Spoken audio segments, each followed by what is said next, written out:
Okay, so we just read the Grimm's Brothers story, The Donkey. You want to give a summary before we talk about it? Yeah, sorry. It's okay. Oh, anyways, yeah, there's a king and queen, and they haven't been able to have a child.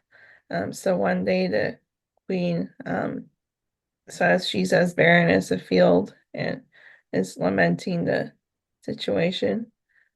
So God decides to give her a child, and she gives birth, but it's not a regular human child. It's a little donkey that comes out of her. Um, so upon seeing it, uh, yeah, she's of course disturbed, and she tells her husband, the king, that they need to get rid of it. But the king uh, disagrees with her and tells her that the child is a blessing and that they won't get rid of the child. So they decide to keep it. And Yeah, she had said she'd far rather have no child than to have a donkey. mm, yeah, so the little prince grows up, and uh, one day he has like a lute master, or yeah, he's trying, or he hears the lute and tells the lute master that he really wants to learn the instrument, but the master tells him that his fingers are too big, and it's kind of discouraging him because he doesn't think a donkey could play the lute. But the prince is determined, and he still like insists, and he learns to play the lute, and he becomes like very good at it. Like I think almost I don't know if a master himself, but like very high level. It says, yeah, Um, as good as a master. yeah. So yeah, he plays the lute, and then one day he's I think walking with a servant. I'm not so sure, but he's walking, and they come across a lake with water as clear as a mirror. And when he looks at the his reflection on there, he sees for the first time that he's a donkey because he'd never been able to see himself before, and he becomes uh, distraught over it and decides to run away with the servant. Um, Yeah, the one faithful companion. mhm. So he runs away, and then sometime during that journey, he comes into another kingdom, and he I don't remember if they're like in need of food and stuff, or yeah, they need help. So he calls out like at the entrance to the kingdom, and says that he's able to play the lute. Uh, and I think in exchange for help or food. I'm not so sure. Um, but so then like a servant on the other side uh tells the king that there's, I think they notice it's a donkey, right? Well, yes, and they had heard Yeah. him playing the lute so Yeah. beautifully. So that's what brought the servant to the door in the first place. At first, they did not answer the door. Yeah. So didn't answer. And then they go tell the king that they're asking to be let in.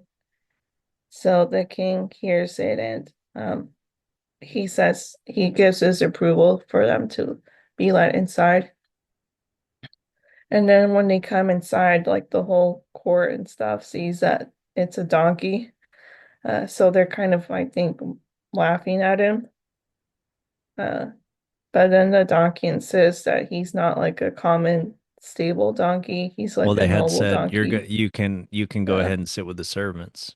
And then mhm. he said that I'm Yeah. not a common donkey, not a common Yeah. ass, So yeah, but I'm a noble ass. so yeah, they so eventually I think they kind of say okay, he can sit with the nobles, but then he insists that he actually wants to be next to the king. Well, they'd said, Uh, okay, you can sit with the soldiers, the men of war. mhm, But then he insisted sitting with the king, and the king smiled and said good-naturedly, okay, yes, little ass, you could come sit here next to me. mhm. So yeah, the king allows it, and um, he actually has him also seated next to his daughter, the princess, and Who is like the most beautiful one in the whole area. mhm. And yeah, they find that he's very well behaved and knowledgeable of etiquette and stuff. So he does well during the feast. That's right. Yeah, he eats most daintily. Hmm. So yeah, he stays and plays the lute, and the king becomes very fond of him. Um, but then, like, I think one day he kind of gets melancholic about like maybe his welcome running out. Uh, so he goes to the king and asks him if to be dismissed, and the king offers him um, gold, fine jewelry or clothing, Yeah, or he asked even him, like what do you half his want, like to kingdom. stay? Yeah, to stay. And he wants none of that stuff. But then the king finally asks him if he'd like his daughter to be his wife, and he says yes, that's what he would like, and his demeanor becomes very happy again. So the marriage day comes, and yeah, they get married, and the king is curious to see if anything will happen or if he will still treat the princess well on their wedding night. So he sends a servant to go hide in her room. And so yeah, the donkey is there with the princess, and the donkey he actually reveals himself to be a regular handsome prince, like when he because he immediately he locks the door and takes his skin off. Um, so the princess is very happy, and yeah, the night goes fine. And then the next day, the king asks the princess if she was okay with having married a donkey, and the princess says that she's very happy and it couldn't have gone better for her.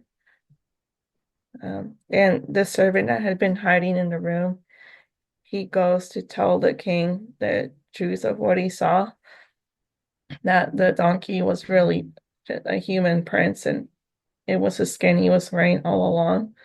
So the king wants to see this for himself, and he waits for the on the second day for the prince to fall asleep, and he has the servant steal the skin while he's asleep, Wait, no, no, I no. think. The king himself goes to the room. Isn't it the Yeah. king himself? Oh, okay. So that happens, and they take the skin, and the servant burns it. So when the prince wakes up, he's panicking about his skin being lost, and he thinks that he'll have no choice now but to escape. Um, so I think he goes to escape, but the king is there and tells him that he doesn't want him to leave, um, and that yeah, he'll have half his kingdom and then the rest of it when he passes away. Um, so the prince stays, and within a year, the king passes away, so he gets the whole kingdom, and then he inherits the other kingdom from his father. So he gets two kingdoms and lives magnificently, according to the story. Yeah, good. Yeah, good memory. It said he lived in all magnificence at the end. Yeah, I kind of thought like things would go badly or something at the end. Uh, so I was kind of surprised everything turned out well. Mhm. I don't quite understand this story. I mean, when you think about the beginning, like, so his mom had basically prayed for a son, and then when she's given a son, but not quite what she wanted, him being in donkey form. She curses him and says, she would have rather had no son at all than have this son, and she wants to throw him in the river or something like that. And so there's this, she's made a deal in a way with praying, but then when she gets something, she's not happy with it and she wants to get rid of it. So there's this ingratitude, but then there's this gratitude of the king who says, he'll sit on the throne and wear the royal crown and everything. He's a gift from God. So there's this kind of those things. And then, yeah, he is a gift from God. And he does, it mentions how he has such a cheery disposition and he's a quick study and he's very skillful. He's also skillful with like courtly things like playing the lute or um, with his table manners. He's clean. He's obviously has immense people skills, because the king, he's able to like as a donkey to like stand in front of all these people in the court and talk directly to the king and say like my worth is I will sit next to you. He's a and then later on the king loves him and wants him to stick around. I mean, he's obviously got immense like people skills. And the girl herself also like doesn't seem to mind marrying him either. So, yeah, it's interesting that there's waiting in this story. So like when he had seen his donkey's form, he had sent him on his crisis, and then he'd gone out and traveled around, and then he goes to this castle that has like the most beautiful daughter in the land, and then he's waiting, and then he plays his lute,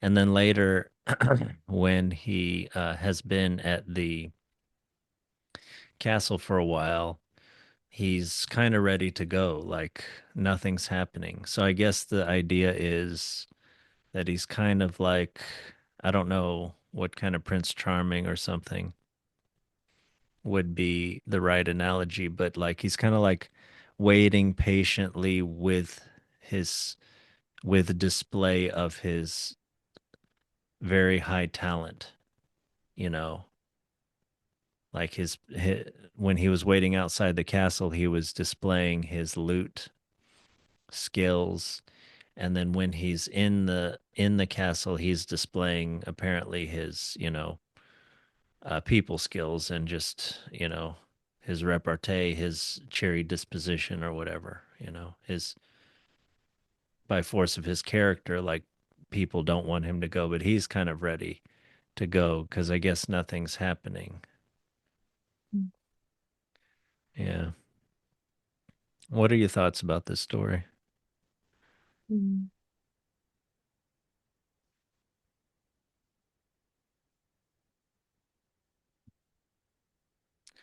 Yeah.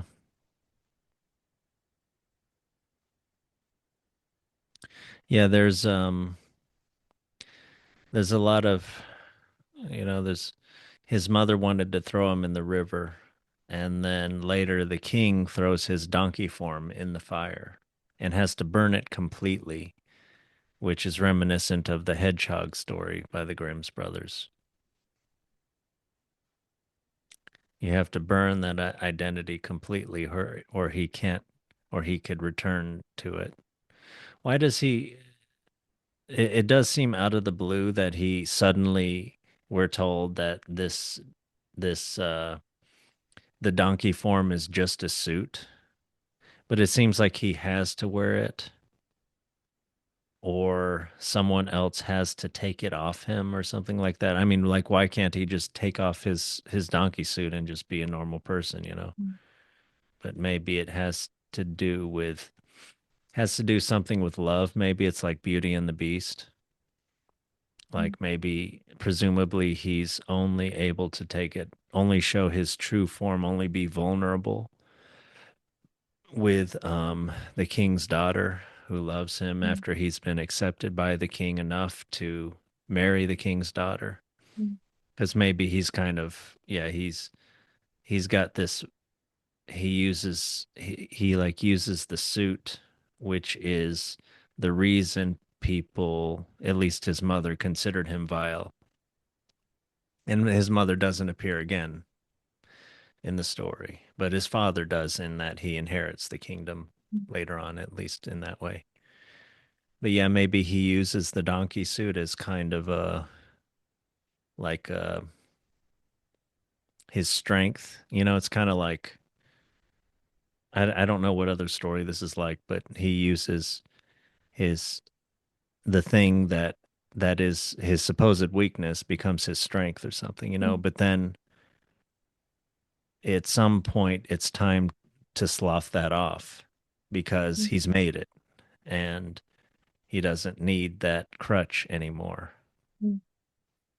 But yeah, what do you think about this?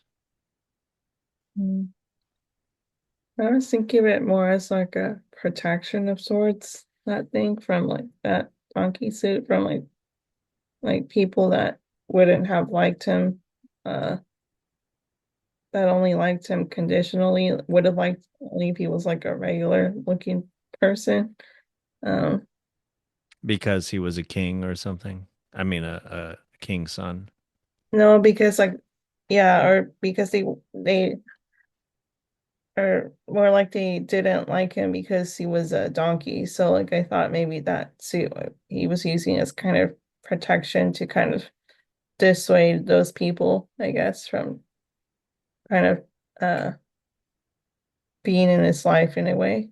Uh, but Yeah, that goes along with the idea I talked to you about where so problem with being a king's son is that, I mm, mean, one problem is that you don't know how people really are towards you because mm, they're treating you as a prince, but mm, or they're probably treating you as a prince, but if you have this donkey suit, I mean, if you look like a donkey, then they're not going to treat you that well anyway. So this is a way, mm, this is like, I don't know if it's a handicap or something. This is a mm, way of, or like a reverse handicap or something. This mm, is a way of trying to mm, even things up to where you'll see people's true sides and not just the mm, sycophantic side.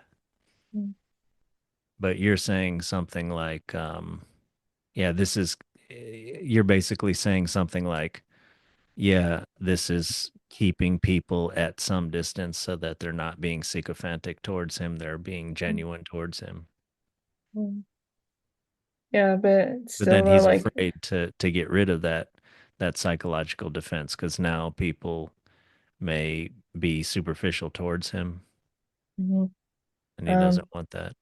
yeah, but then like with the marriage and inheriting kingdoms, he's becoming like an adult with adult responsibilities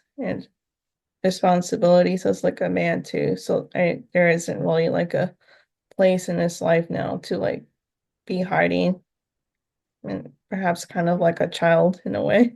Yeah, that With makes sense. that little that would cut running around with that donkey skin. Yeah, that makes sense. Yeah, he was hiding. Yeah, he was. Yeah. Yeah, it's interesting. I did not think that just, I'm still a little bit, I'm impressed by how sudden the knowledge of that donkey suit just Yeah. being a suit. Was it always just a suit? I mean, was he, but yeah, again, this story reminds you of the hedgehog story where it's like he's born a hedgehog, but then it later becomes a suit. But I think in that other story, there's more of a reason. There's more of some kind of logic given to how it's just a suit or something at some point. But in this one, it seems like he's a donkey, and then all of a sudden it's a donkey suit. But maybe you can talk about like him going out into the world and experiencing things and experiencing court, being a process of maturation and therefore transformation, where maybe he has learned that it is not a donk, it is not who he really is. It is just his appearance. Maybe this is about appearances. Is about like, let's say you're like really physically ugly, but you have a really beautiful soul, and people treat you based on the ugliness, but then you have a cheery disposition, you are willing to learn a lot, and then so you kind of are able to act in the world as if you did not look that way at all, you know. But later on, but later on, yeah, you have to kind of get rid of all those considerations and just you've now gotten position in the world because of who you really are, and now you have to act based on that position or something.